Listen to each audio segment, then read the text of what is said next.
I am Rakesh Simar. Welcome to my YouTube channel Simar English classes. 8 के बच्चों के लिए, ये 8वीं कक्षा के बच्चों के लिए सबसे बड़ी खुशखबरी ये है कि उनका जो सिलेबस है वो स्तर 2020-21 के लिए 50% है, वो कम कर दिया गया है। यानी कोरोना काल की वजह से 8वीं तक के बच्चे हैं वो स्कूल में नहीं जा पाए हैं और अभी तक भी स्कूल क्या है उनके लिए बंद है।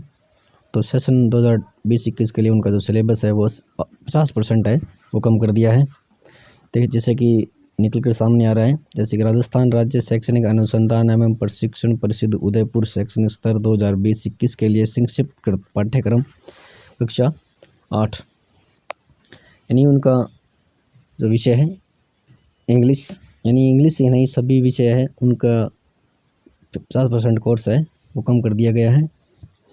तो देखिए अपना सिलेबस इंग्लिश का। तो आगे बढ़ने से पहले अगर आप हमारे चैनल पे नए हैं तो चैनल को सब्सक्राइब कर दें और घंटे के बटन को प्रेस कर दें ताकि हमारी जैसे कोई नई वीडियो डालें तो आपको नोटिफिकेशन सबसे पहले मिल जाए। तो देखो जैसे कि ऊपर दिया हुआ है exam time marks for question paper sessional marks total marks, यानी थ्योरी है वो है उनका टाइम क्या रहेगा 2.5 घंटे का रहेगा और मार्क्स है वो कितने का है 80 का, और स्थिरांक है वो 20 नंबर है और टोटल मार्क्स 100। इसी प्रकार weight is based on the objective, यानी सारी के रिमेंबरिंग है, अंडरस्टैंडिंग है, अप्लाइंग है, क्रिएटिंग है, सारी जो मार्क्स और इनके आगे परसेंटेज दिया हुआ है आप पढ़ सकते हैं। Weight is based on the content, ये सारी की सारी क्या है कंटेंट है, यानी कितना परसेंटेज और मार्क्स आते हैं कंटेंट के अंदर से।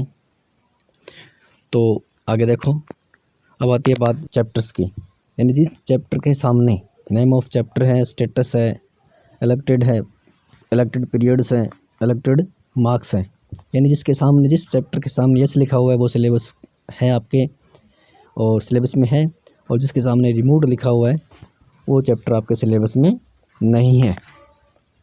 यानी जो हटा दिया गया है उसके सामने क्या लिखा हुआ है रिमूव लिखा हुआ है, और जो नहीं हटाया है उसके सामने लिखा हुआ है यस। यानी जो हटा दिया गया जैसे रिमूव्ड, ये लेसन हटा दिया गया है, ये लेसन हटा दिया गया है, ये यस यस जहाँ लिखा हुआ है वो आपके चैप्टर से नहीं हटाया गया है, और रिमूव्ड यानी ये भी हटा दिया गया है। यानी ये जो लेसन है वो सारे के सारे आपके 8वीं कक्षा से हटा दिए गए हैं। तो अब देखो जैसे अगला है, अगला चैप्टर जैसे ये है रिमूव्ड रिमूव्ड रिमूव्ड, यानी ये सारे सिलेबस से आपके हटा दिए गए हैं। तो 8वीं कक्षा के छात्र हैं वो इसका ढंग से अध्ययन कर लें और इनको इन चैप्टर को छोड़ करके अपनी जो स्टडी है वो जारी रखें, क्योंकि सिलेबस जारी होने के बाद ये सुनिश्चित हो गया कि स्कूल जल्दी खुलेंगे आपके और आपका जो पाठ्यक्रम है वो यही रहेगा, और इसके आधार पर ही आपको परीक्षा में बैठाया जाएगा और उनसे संबंधित प्रश्न पूछे जाएंगे। तो बेस्ट ऑफ लक।